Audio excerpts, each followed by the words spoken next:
have an attitude of worship during this time as we take all these things that you have written about things we love about God, things we're thankful for, and lift it up to him in praise and worship. It says, I love that God provides help to those who need it. And his love is not dependent on our performance. I love God. He loves me unconditionally. He guides me in every step I take. I love God's faithfulness and the reality that he speaks.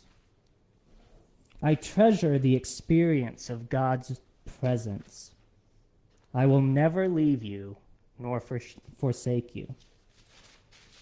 I am grateful for God's power and grace for all who believe. God is a great God. Well, it is also Advent time, and we want to utilize the Advent candles that Mary's put out for us. So last week we talked about, does anyone remember? Hope. And the hope that we have in God. And let's see if I can get this. There we go. So we talked a little bit about hope. And today we're going to talk about love. And so to extend our worship time today, I'd like to ask, how is your life impacted by the love of God? I know for me, I love the fact that God's love is unconditional. And that's something we say, but it's something that doesn't really sink in to me at first. That idea that I don't have to be doing well and I don't have to be doing everything right in order to be loved by him. He loves me regardless of how I'm doing. And in that love, when I am doing terrible, he loves me so much that he doesn't want me to stay there. And he provides ways of helping me out of those situations.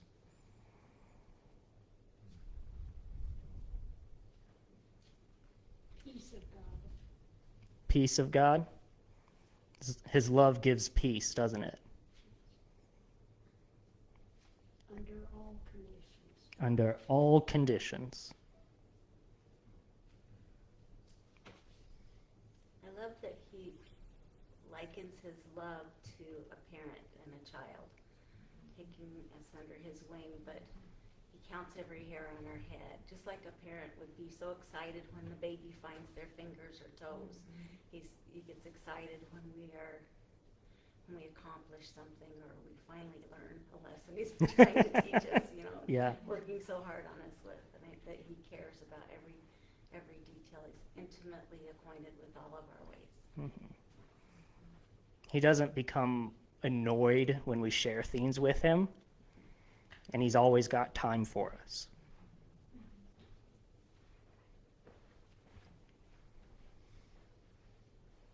Any other ways? I think, too, that nothing can separate us from that, too. Romans is really an interesting book and talks about that a lot. There's a Romans 8:38 and 39, which is, for I am convinced that neither death nor life, neither angels nor demons, nor the present, nor the future, nor any powers, neither height nor depth nor anything else in all creation will be able to separate us from the love that is in Christ Jesus our Lord. Mm-hmm.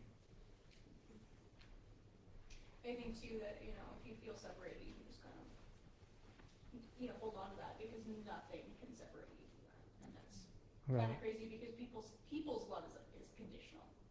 Usually. It's very conditional. Mm-hmm. I think that's one of the, you think, how can any love be greater than a parent's love for a child?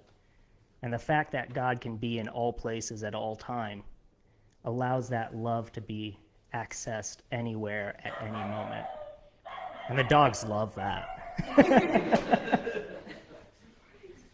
shouldn't have spoken. No, that's fine. Any other ways? Yeah, I think the more I learn about how God loves me, it's easier to love both myself and the things that he asks me to do. Because it makes more and more sense the more I figure out how much he loves me. He never makes a request to put us down or to put us in our place. It's always an invitation. What's mind-boggling is where he's omnipresent at all times. Thank you. He loves me while I'm doing good, and at the same time, at another point in my life, I'm doing bad. Mm-hmm. That's a little hard for the two-dimensional mind to grasp. Yeah. That's powerful too.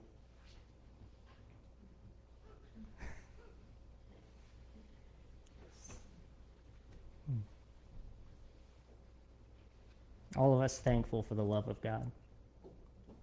Unconditional, always accessible, always good. All right. I think that's some good worship. Well, before we get to the study, does anybody have a question that they would like to bring for discussion today?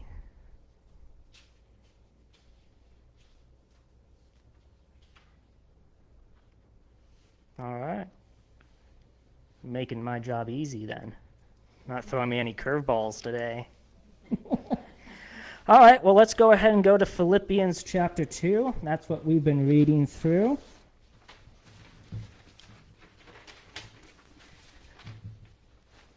And normally I'd have the verses on the screen, but we will make do today. But we've been reading about Paul sending Epaphroditus back to the Philippians, even though he was just ill a little while ago. So we are going to continue with the last few verses here, verses 28 through 30. And I'll go ahead and read that. Paul says, "Therefore I am all the more eager to send him, so that when you see him," talking about Epaphroditus, "when you see him again, you may be glad, and I may have less anxiety. So then, welcome him in the Lord with great joy, and honor people like him, because he almost died for the work of Christ. He risked his life to make up for the help you yourselves could not give me." So my first question for us today is, how would sending Epaphroditus make Paul have less anxiety? Remember, Paul's in prison. Epaphroditus just recovered from being sick, and he's sending Epaphroditus with the letter. How is that going to make him less anxious?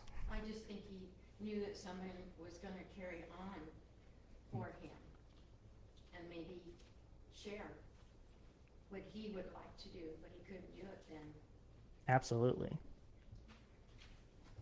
That Paul wanted to be there himself in order to manage the situation, because like, any of these early churches, there were things that they were dealing with. They weren't entirely 100% stable.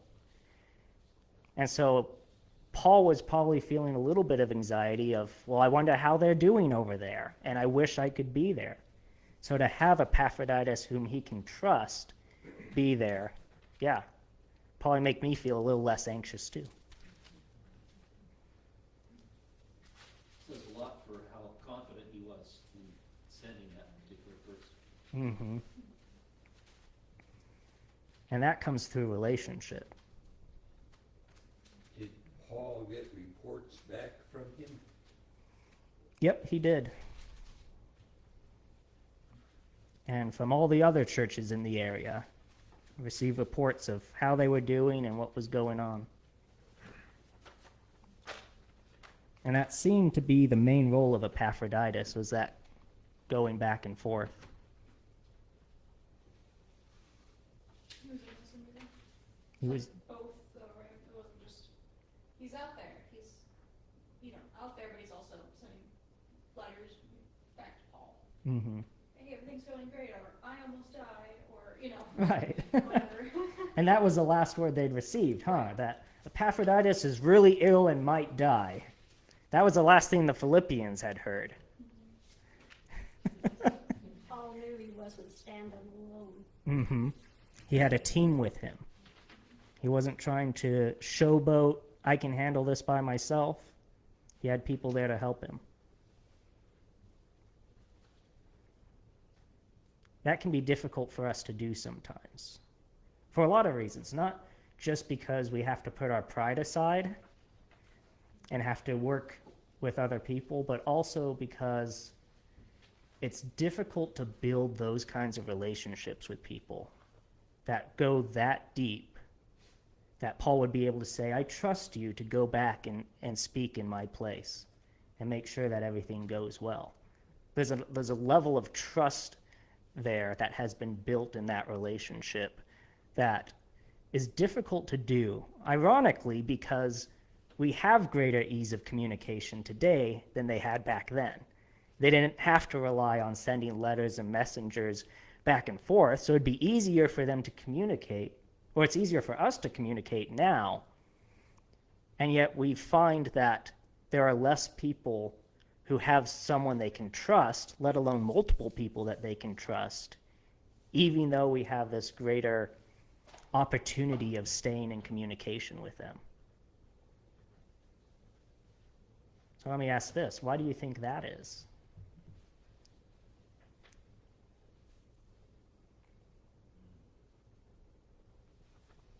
Because you couldn't get involved so easily and quickly and mess things up.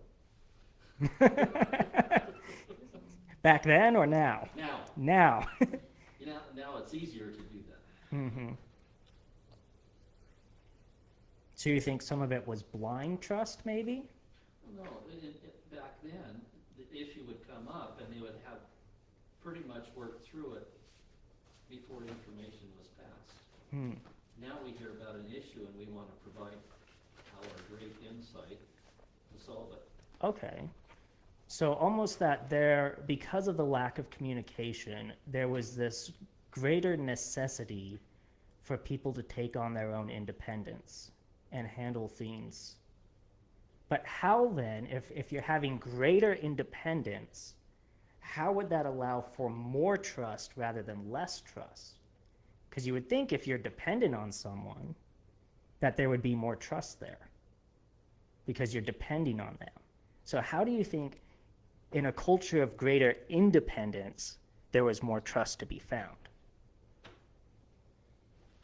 I think we have a greater culture of independence now than we did prior because there's so much ease of communication.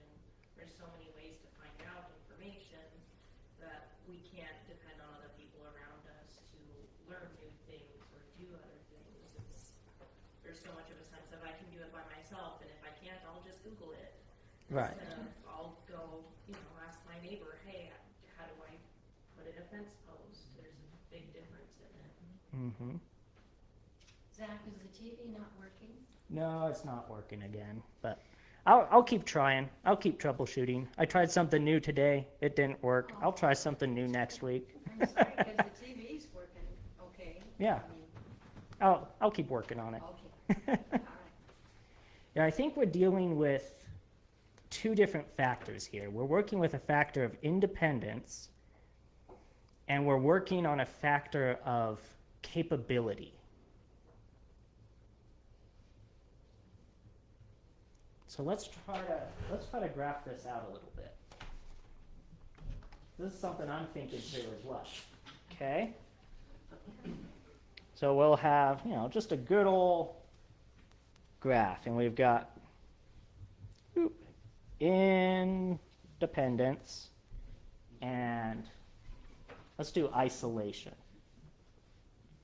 Okay. And we'll do old and new.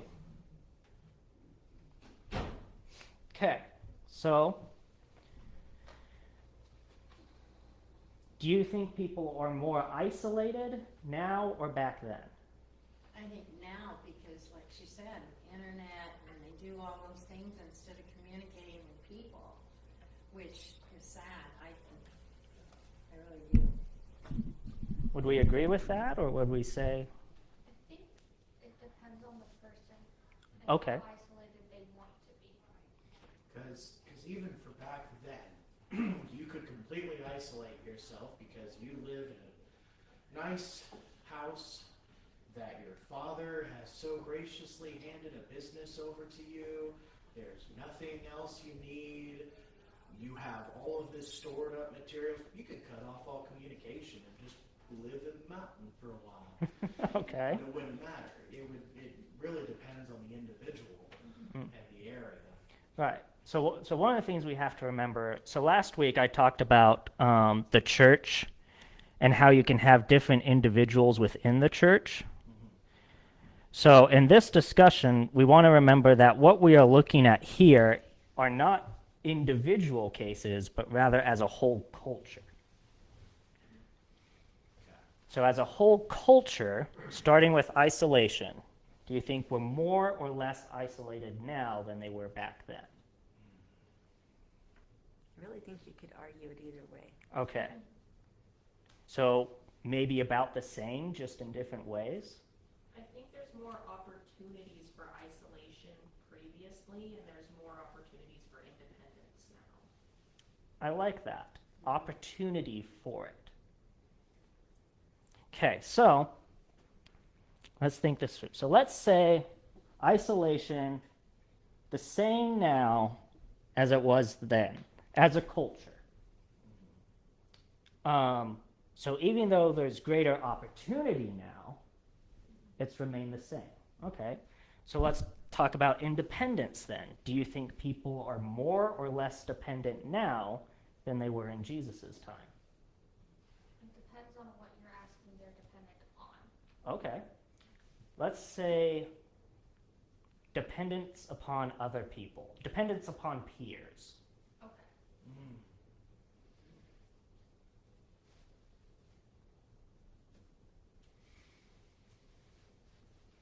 What do we think? I think there was more of a dependence back then. Because if you had a craft, you had a teacher. You went and learned from that teacher that craft, regardless of what it was. Okay. Yeah, I would probably agree with that. They stuck around in communities more. If they wanted to learn a skill, they had to find a teacher. Now we can just look up a video. So there was definitely a higher independence then than there is now.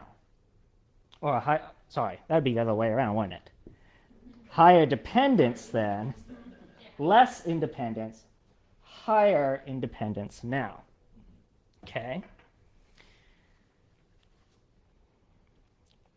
I probably should have figured out some way to graph this, huh? That doesn't really work though. Use 2 different colors. I could use it. Easy to move the dots around. It is easy to move the dots around. I'm just trying to figure out how to do a line when that's a straight. This is a straight line. Make one dotted and one solid. Ah, I see what you're saying. One solid line, the other one down. So this, Yeah. There you go. is that right? Yeah. Yes.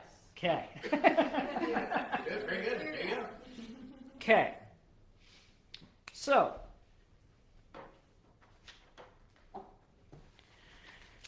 if the isolation hasn't changed, or certainly not the opportunity for isolation, and it's become a lot more individually based, and I would argue that it's become greater extremes one way or the other.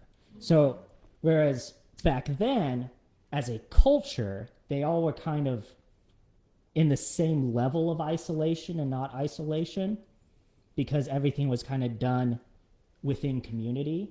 Whereas now, a choice is put on the individual of whether or not to connect with people or not to connect with people. And some people really love making those connections, and others would rather just not ever see anyone ever again, or maybe once a year, right?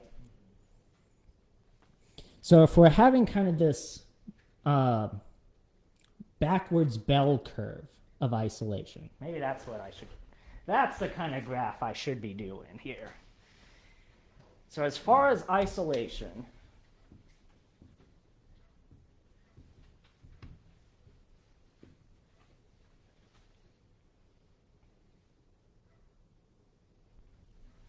Now it's more of those extremes. Somebody is either very isolated or very connected with everyone and everything going on at all times.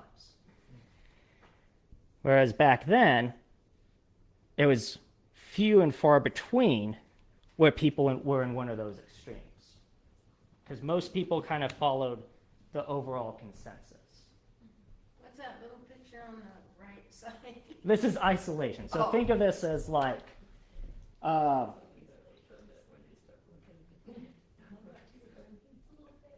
Looks like an envelope. it kind of does look like an It looks envelope. like an envelope. Put a big old stamp on the front of that. Oh, okay. All right, so we're going to say like, yeah, I don't even need that. We'll just do 0 and 100. 0 for never see anybody, 100 for constantly interacting with someone. And I think that makes sense. Because with technology, what we find is people looking for either things that are automated and they gravitate towards that, or looking for ways to be messaging 3 people all at the same time every hour of the day on this end of the spectrum. And I see eyes going across like, oh, yep, we know who those people are. Whereas back then, it was really hard to completely isolate yourself because there was a certain level of, well, I need to be able to trade with people, and trading took place in person. And it was also difficult to be around everybody all the time because you had to walk there. And that takes time, and some of the roads are dangerous. And so everybody kind of fell into this middle. So even though the opportunity has risen, I think what has happened is that we've seen this gap begin to form between those that desire community and those that desire isolation. And I think within those things, what we see happening in both cases is a desire to avoid something. Whether it's avoiding the people around them or trying to avoid themselves. That more cases of what we see is some kind of avoidance taking place.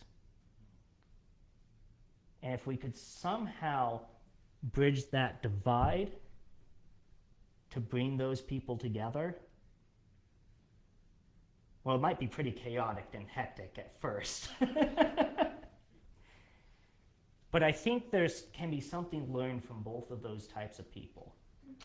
Because someone who is always surrounded by people all the time and always talking to people, oftentimes what happens is their personality is based on whoever they're around. And I would argue, having been somebody like this, that someone that completely isolates has a harder time understanding other people's points of view and being empathetic to their problems. Don't you think, though, that certain people you are around, it's easier, so it's easier for you if they make it that way? Right. And that's absolutely the case. It seems to me like you would always go to the person that you know knows about it, what you're trying to ask for, you know. Right. And so you're going to respect their information more. Mm-hmm. So, and that's kind of the value of a world that looks like this, is if you're not going to be around everyone all the time, but you've got to find somebody to learn a skill from, you're going to be a bit more picky with it. You're going to do YouTube. Right. Well, now we can do that, right? Yes. But back then, you had to know who it was you're learning from. What's their reputation? Yeah, the respect for them. Mm-hmm. So, with that in mind,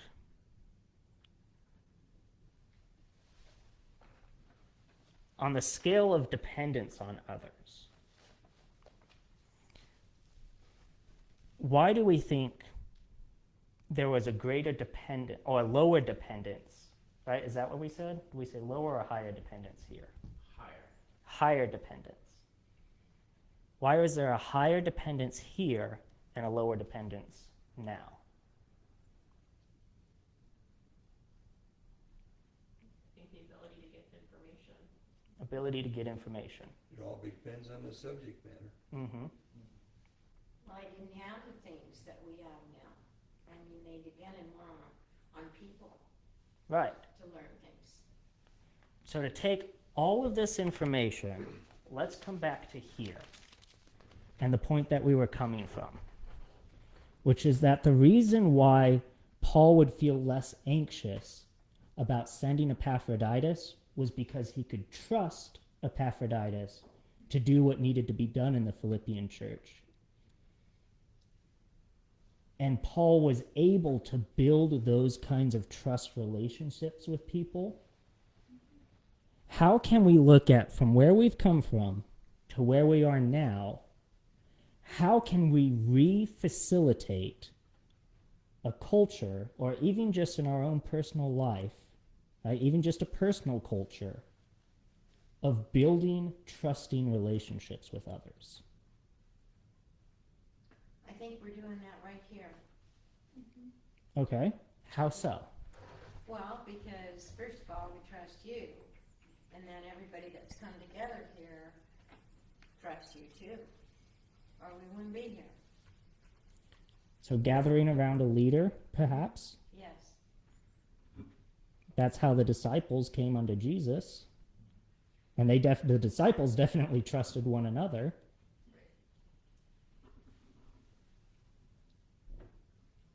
How else? I think one of the lessons in this is they simply lived a slower pace of life Mm-hmm. around fewer people. Right.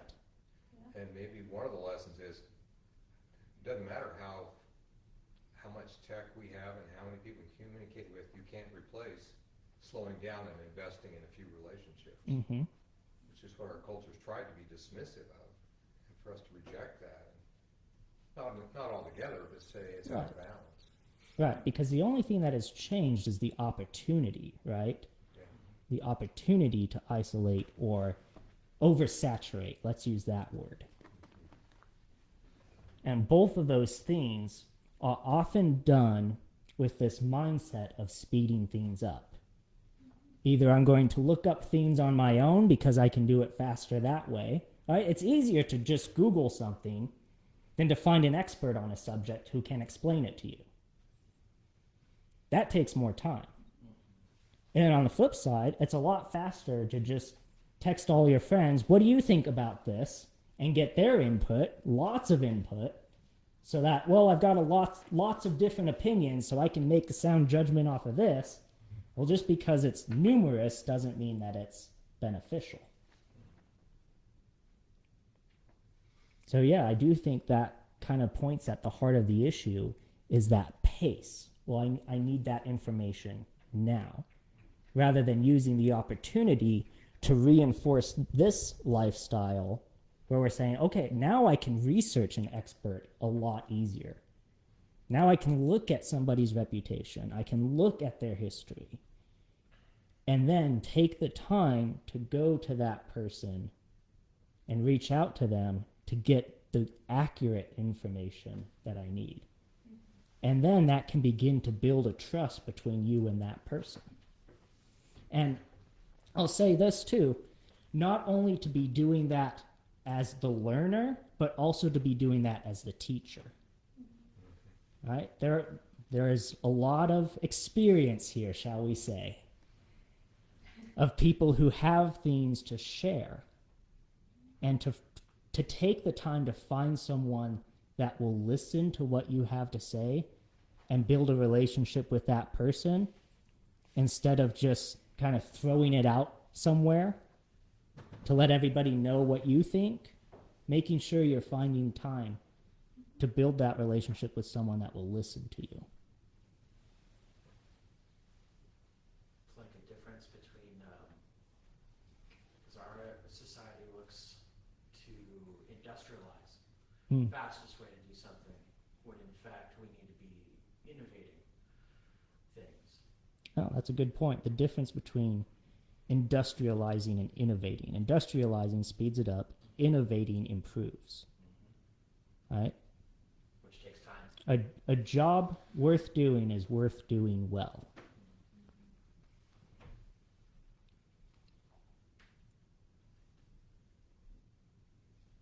That's some deep stuff there. It just seems like nowadays everybody is in such a hurry. Mm-hmm. They don't take the time and driving, everything. It's just speed it up. Right. And I liked it when it was slower.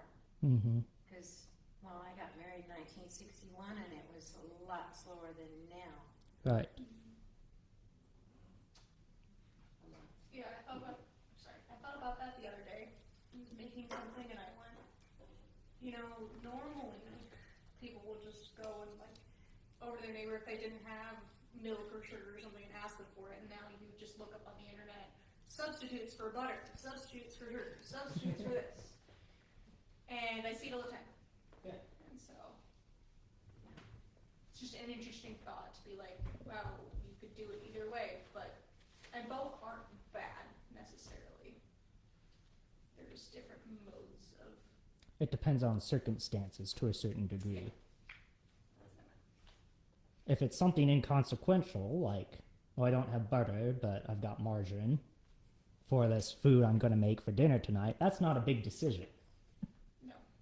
Right? But when it comes to relationships, when it comes to mentoring, to teaching, to having accountability partners, confidants, those are much bigger decisions. So let's bring this back in to us. How can we, with all of this in mind, build trusting relationships with people? If you're trustworthy Mm-hmm. and you haven't broken a trust, then people will trust you more. Absolutely. The more you build that relationship. And I was thinking when I was a child in the 60s, early 60s, but people would just drop in into other people's houses, and it was a good thing. If you did that nowadays, the homeowner's going to freak out just a little bit because they have a certain amount of things you got to get done to go to work in the morning, and it's not the same that way that it was. I was going somewhere with that. No. It's a strong point. I mean, It's gone. no, that's a powerful point that reflects when Jesus talks about, a man who wants to have friends must first show himself to be friendly, right?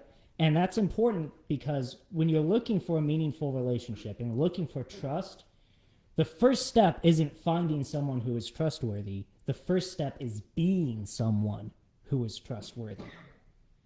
And if you can display those qualities in your life, you will begin to attract those kinds of people around you. Because like-minded people tend to gravitate towards each other, which is exactly as we're seeing this advance in the opportunity of communication, that's exactly what we're seeing to an extreme degree of like-minded people gravitating to one another. Because now we can go on, message boards and join whatever group has the same beliefs that we believe and think the same way that we think and all of that. And, we search out those like-minded people. So when we can allow God to transform us into those qualities of what we are searching for, we will begin to find like-minded people gravitating towards us. Yeah. I'm thinking of this when you're saying seeking out like-minded people. Mm-hmm. You don't grow that way. You grow Right. with the other people's opinions. Well, it depends on what we mean by like-minded. If we say thinks and believes everything the same, then probably not. There's probably not going to be a lot of growth there. But if in like-minded we're saying in quality, so let's change that term. Let's say instead of like-minded, like-hearted people. People that have those same qualities. Maybe they believe something completely different than what we believe. Now, are you going into religion there? We could throw anything in there. We could throw in religion. We could throw in politics. We could throw in preferences, right? Does pineapple belong on pizza? I don't know. I think so. And I'm probably going to be eating lots of pizza with people who like pineapple on it. But maybe not. You're giving me dagger eyes there, Papa. Thank you. But rather than saying, well, let's find people that believe all the same things that I believe. Let's find somebody with the heart conditions and characteristics that match what we want, what we see in Scripture. So someone who is trustworthy, somebody who is caring, somebody who is loyal. And from there, you know what can happen from there? Is as you two come together and you begin to build that relationship with them, that those beliefs can be talked about and more common ground can be found until after time goes on and you've talked through all of these different issues, that you've found a change taking place probably in both of you to now a place where now maybe you probably do believe a lot of the same things. I'll change a little bit of what I said, you know. Okay. Like-minded people of the same real, positive, godlike way they're doing things, Right. as compared to somebody with, you know, a filthy mouth all the time and stuff like that, you know. And, Exactly. so, Yeah, looking for those godly characteristics, yes. those good characteristics. Have you ever known somebody that always talked about how much they hated drama and yet found drama everywhere they went, usually because they brought it with them? We've all known those people, right? Because that's the quality they have, and they don't like that quality, but because that's the condition of their heart, they find themselves attracting people with that same quality, and so they always end up in those situations, right? So we say, okay, God, help me to be a trustworthy person. Help me to be someone that people can put their trust in. Someone that is loyal. Someone who cares for them. Someone who's in this for the long haul. Help me to be that person. And as we allow God to make that change in us, then we can take the next step of finding out other people like that we can form those relationships with.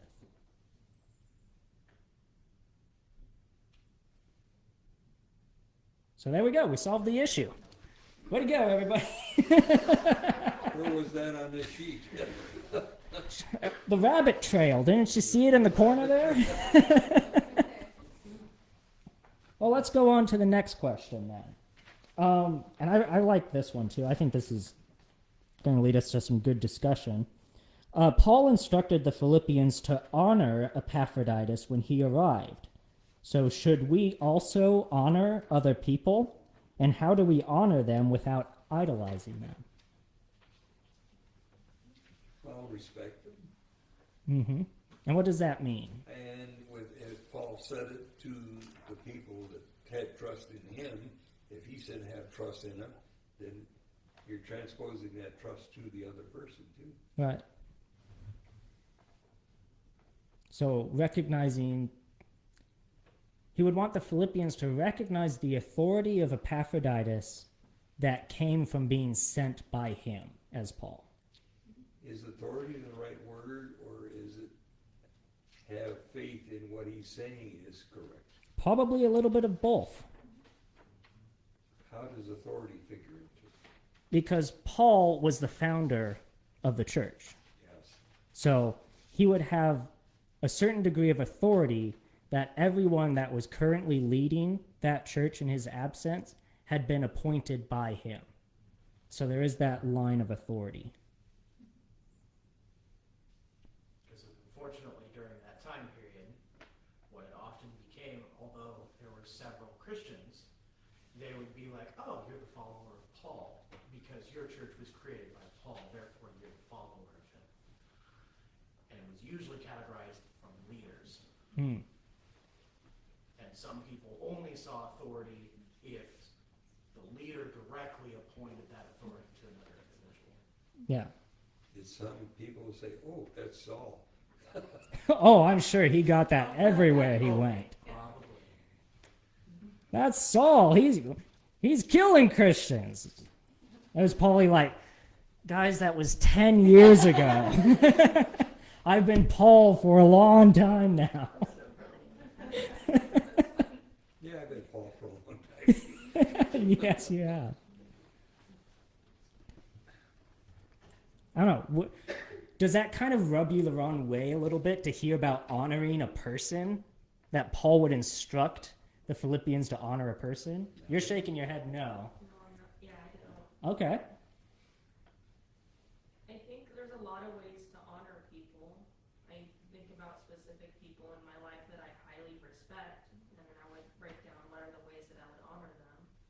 But when they talk, I want to listen, I want to absorb, I want to contain the information they give me. And people that I learned that I could not respect, I didn't have much honor for them. They wouldn't have my attention.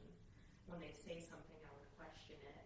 I would put it against what I knew to be true. And I think a lot of ways that you can honor somebody is by your attention or listening or giving, in some cases, the benefit of a doubt, like Paul. Mhm. Okay, they wanted me to honor him.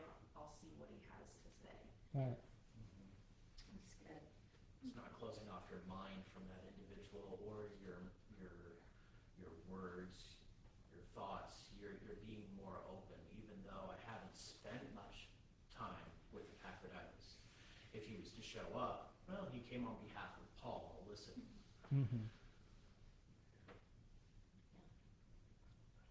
Yeah, yeah, go ahead. I was just looking at these verses again, and I really appreciate what I heard back here behind me, that, you know, honor such men. It's not just Epaphroditus. Right. It's a category of people like him, and he highlights this, risking his life to complete what was lacking in your service to me.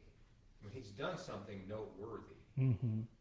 And one of the things that stands out to me with this word honor such men is I find myself more and more paying attention to the cultural differences in the world, that really this would have been what we call today an honor-shame culture. Mm. And Margie and I have become more and more aware of this because we have a daughter-in-law who's an immigrant from Vietnam. And we've gotten to know her parents over the years, go out with them for supper when we're back visiting them, that kind of stuff. And it's really interesting. That sense of honor is not, you know, get out the flags, blow the horns, all that. It's what was said back here. It's just a level of respect that takes them for who they are. Right. The flip being shame, what you're not going to do is in any way look like you're blowing them off. Mm-hmm. Or don't care about what they say or who they are. These are not extremes, they're actually kind of subtle. Right. Like one time I was in a discussion with them, and my daughter-in-law was overhearing it, and it was actually a hard conversation with her parents, and I didn't know how to handle it, you know what I mean? I was in over my head, partly because of trying to understand their culture, and also their limited English. So Yeah. it was like, ooh, man, I'm in deep. But when it got all done, she said, you did really well with that, Alan, and then she said, I'm sorry I couldn't help you. And I thought, why couldn't you help me? And she said, I would have looked like I knew something you didn't know, and you're my elder. Right. That would have dishonored me. Mm-hmm. And I'm thinking, tell me what I don't know, you know? There's a different perspective. I think there's something here in honor that we need to kind of keep it in its context. It's not trying to overplay it with this Epaphroditus, but taking for what he's worth. Right. And be respectful of it. Different cultures put a very high thing on honor. Mm-hmm. Yeah, They and this do. would be one of them. I mean, Absolutely. this would have been an honor-shame world. Yeah. Mary, did you have something? Yeah, I guess when I heard the word honor, I think of honor thy father and mother. Mm-hmm. And, you know, that's, as growing up, especially in my generation, we really did respect our parents. And we listened to them, and we believed them, you know, because we knew that they knew Right. the right and wrong thing to do. Absolutely. I don't know if we're having that as much nowadays. I don't know if you all agree, but it doesn't seem like there is as much respect for parents Right. as there was at one time. I'm not saying all parents. No, I get that. And I would even maybe argue, maybe that's not the right word for it, but that some of that is coming from the parents as well. Of that idea of, I can't tell you what to do with your life. This is your life. You go do what you want to do. So I think some of that issue, of course, my generation takes a lot of the blame for it, but I think it also comes from as well what they're hearing and being taught. Example. Mm-hmm. I learned a tough but probably good lesson in a situation at work, and there's a gal that works there who is saved, and she gave her life to God, and she's serving God, but she's from a very liberal background, and that's kind of the way that she thinks, is from a liberal background. And I don't want to open a can of political worms, but me, I'm very pro-life. I'm just very pro-life. She is very pro-choice, and yet if you kill a spider at work, she freaks out. Don't kill that creature, it has a right to live, which has been really hard for me to keep my mouth shut. Because I want to say, so does a baby. But because we disagree so differently, and yet as a person, I really love her and care about her. And so one time when we were talking, because when Idaho passed the pro-life law, she was so angry and was very vocal about it. And she caught me in the kitchen when I was filling up my water, and she said, "You're probably happy about this." And I said, "I'm really happy about this." And we got to talking, and I said, why are you so adamant? And she said, because I see so many kids in foster care and orphanages, and there's nobody to take care of them. So if a mother is not going to take care of her child, and she knows she's not, then she shouldn't bring it into the world. And I said, well, there are people that will adopt. And she said, then why are there so many kids that don't have a parent? And I thought, that's really a valid point, so I thought about that. But then this last week, she came from a very liberal background, remember? So her mom's ex-wife got remarried, and with that wife, they had a child. And they both went to prison. And she just took an 18-month-old baby in to raise as her own. And I thought, she's, whether I agree with her politically or not, she stepped up, and she now has this 18-month-old that she's caring for, and she's doing what she preaches. And it really gave me a respect and honor for her in doing that, even though I completely don't agree with her on most of what she thinks. What she did was honorable to me. Yeah. My son and I were talking about the subject, and there is just, when you want to adopt in this country, you gotta spend a fortune. Yes, you did.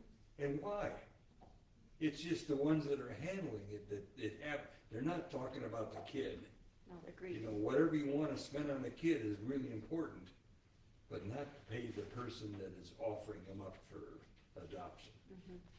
And I think that's where some kind of rule ought to come in there. You can't charge over so much, or whatever the case is. Just a handling fee or something.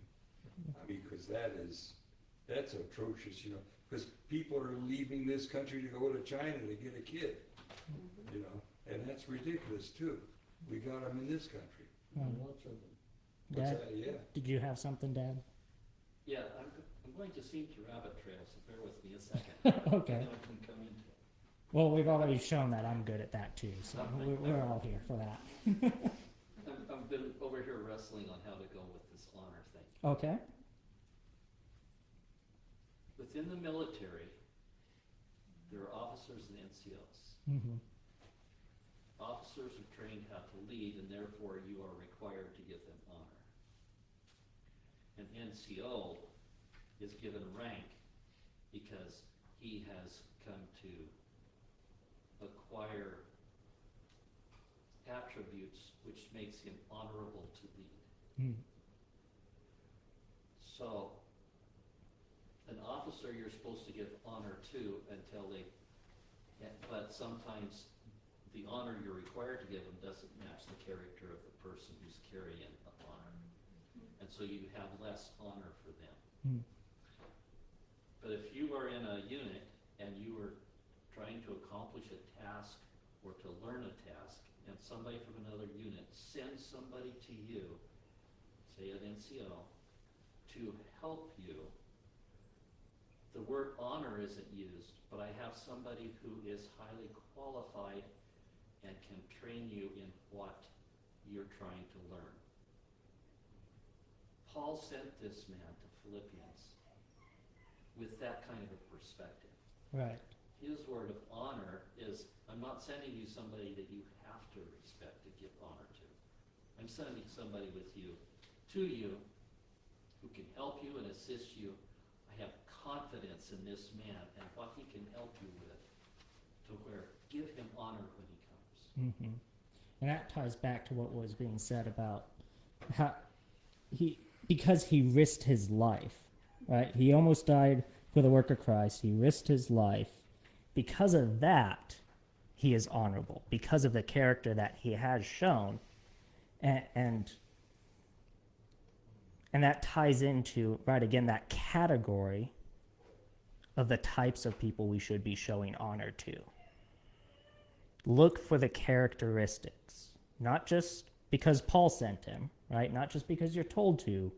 Look at these particular characteristics. So let's kind of keep the pendulum from swinging too far to the other way now with that second part of that question of how do we keep from idolizing them then? Right? If this is, especially if it's somebody that has proven time and time again, they do what's right, they do what's good, they have trustworthy character in all situations. This is someone that you can rely on. How do you keep yourself from then idolizing them? You check the work. It goes right back to what we're doing in this room. You say a verse. We all have our Bibles, whether it be phone or physical, and we check to make sure that that is the verse that you are reading. Right. And even as the leader of this discussion, I can say that I appreciate that. Because, Scripture is very clear about the burden that is placed on teachers and the high requirement for them. And so to know that what I'm saying is being checked and I'm being kept in check, one, makes me feel safer. I don't see that as a threat. I see that as something that helps keep me safe. And it also encourages me to do my due diligence. That someone's not just saying, all right, blind trust, you go do whatever, and I'll just put my name down on it.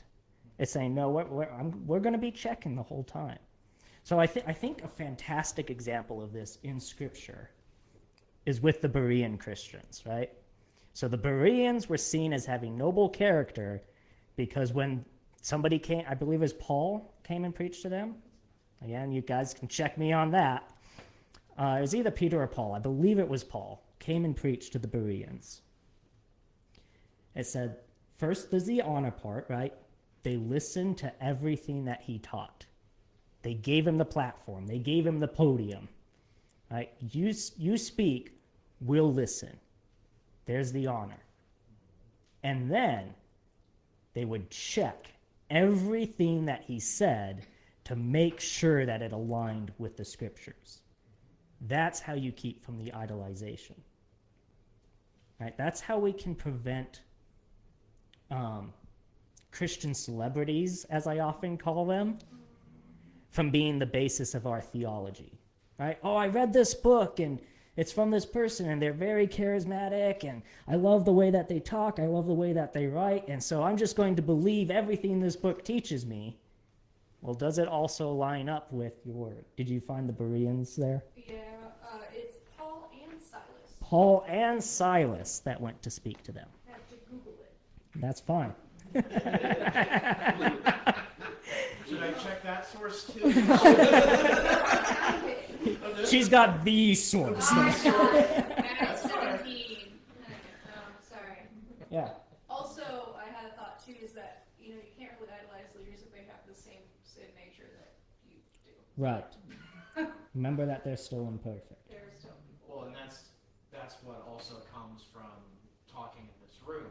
If what I say is out of line, someone else can pipe up and say, well, kind of, but this could lead you down the wrong way. Right. This is the way it's supposed to be. It goes both ways. Right.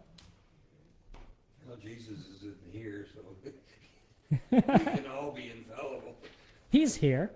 Yeah. Well, okay, all right. There we go.